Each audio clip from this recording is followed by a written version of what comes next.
السلام علیکم ورحمۃ اللہ وبرکاتہ۔ سوال پیدا ہوتا ہے، کیا اللہ میاں اور اللہ سائیں کہنا جائز ہے؟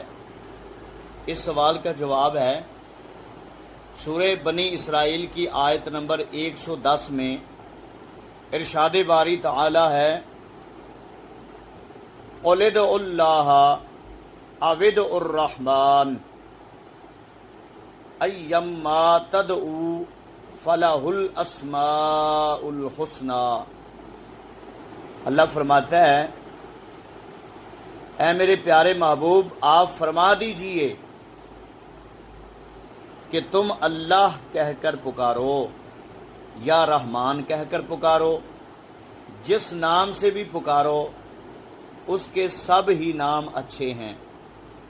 اللہ تعالیٰ کی ذات کو تعبیر کرنے کے لیے اسم ذات اللہ ہے، اس سے قریب تر صفاتی نام الرحمن ہے، باقی اس کے بہت سے صفاتی نام ہیں جو قرآن و حدیث میں مذکور ہیں، مثلا الستار، الغفار، الرؤوف، الرحیم وغیرہ۔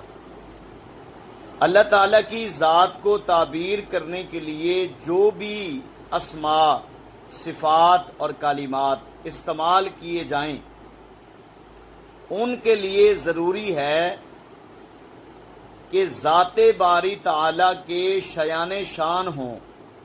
میاں اور سائیں ایسے کلمات اللہ تعالیٰ کی ذات کے شایان شان نہیں ہیں، کیونکہ اگرچہ استعمال کرنے والا انہیں اچھے معنوں میں استعمال کر رہا ہو، لیکن ان میں کم تر معنی کا وہم پیدا ہو سکتا ہے۔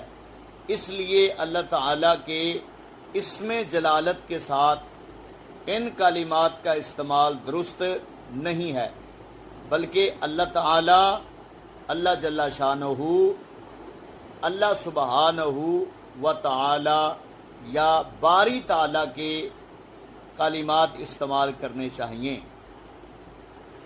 میاں اور سائیں کے بارے میں لغات میں میاں اردو زبان میں شوہر کو بھی کہتے ہیں، خواجہ سرا ایک کلمہ جس سے برابر والے یا اپنے سے کم درجہ شخص کو خطاب کرتے ہیں، بیٹا وغیرہ معنوں میں بھی استعمال ہوتا ہے۔ سائیں، خامد، فقیر، بھکاری وغیرہ بھی، ان کو بھی ایسے لفظ بولے جاتے ہیں۔ ان معانی سے آپ بخوبی اندازہ لگا سکتے ہیں کہ یہ اللہ جل شانہ کے شایان شان نہیں ہیں۔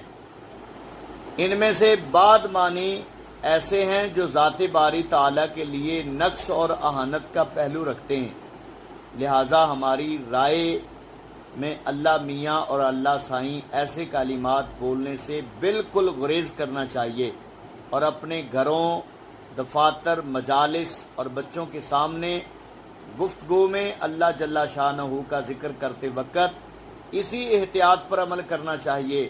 اللہ تعالیٰ کی شان جلالت تو بہت بلند تر ہے، وہ ہر نقص، عیب اور کمزوری سے پاک ہے۔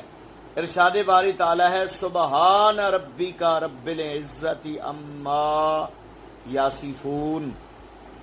آپ کا رب جو بڑی عزت والا ہے، ہر اس عیب سے پاک ہے جو وہ بیان کرتے ہیں۔ ذات پاک رسالت معاب صلی اللہ علیہ وسلم کے لیے بھی اللہ جل شانہ نے ایسا لفظ بولنے سے منع فرمایا ہے جس کے معنی شان رسالت کے مطابق نہ ہوں، خواہ استعمال کرنے والے کی نیت بھی درست ہو، لیکن اس سے کوئی بد نیت، بد مذہب اور بد تینت شخص ایسا معنی مراد لے سکے جس سے اہانت اور بے ادبی کا پہلو نکلتا ہو۔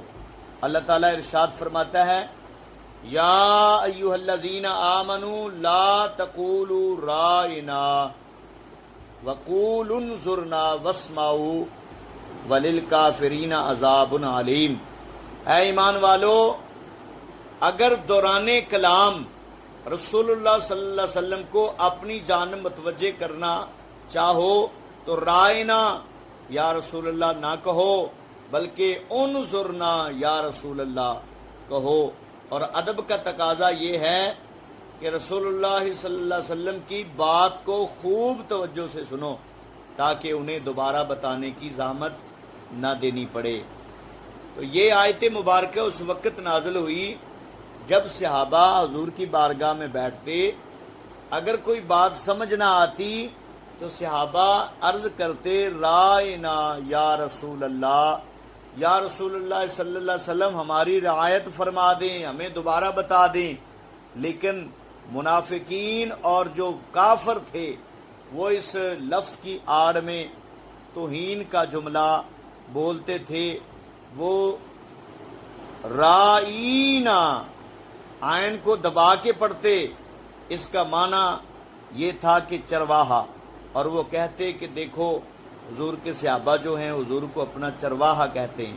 تو انہوں نے اس معنی کو غلط استعمال کرنے کی کوشش کی، اس لفظ کے غلط معنی کیے اور اس کو غلط پڑھا۔ تو اللہ وحدہ لا شریک نے فرمایا اے میرے نبی کے صحابہ، آپ تو نیت آپ کی اچھی ہے، آپ رائنا یا رسول اللہ صلی اللہ علیہ وسلم ہماری رعایت فرما دیں، ہمیں دوبارہ بتا دیں، لیکن اس لفظ کی آڑ میں کافر جو ہیں یہ نبی پاک صلی اللہ علیہ وسلم کی گستاخی کرتے ہیں۔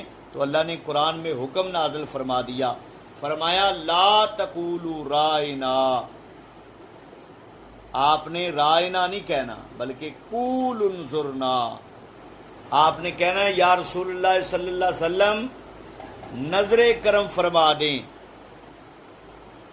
تو اللہ وحدہ لا شریک نے ایسا لفظ استعمال کرنے سے منع فرمایا ہے جس کے معنی میں کوئی بد نیت غلط معنی استعمال کر سکے یا کمزور معنی نکال سکے۔ تو اللہ میاں اور اللہ سائیں کہنا بالکل جائز نہیں۔ اللہ جل شانہ اللہ تعالیٰ کہیں، باری تعالیٰ کہیں، اللہ سبحانہ تعالیٰ کہیں تو اللہ وحدہ لا شریک کی ذات کے لیے وہ لفظ بولیں جو اس کی شایان شان ہو۔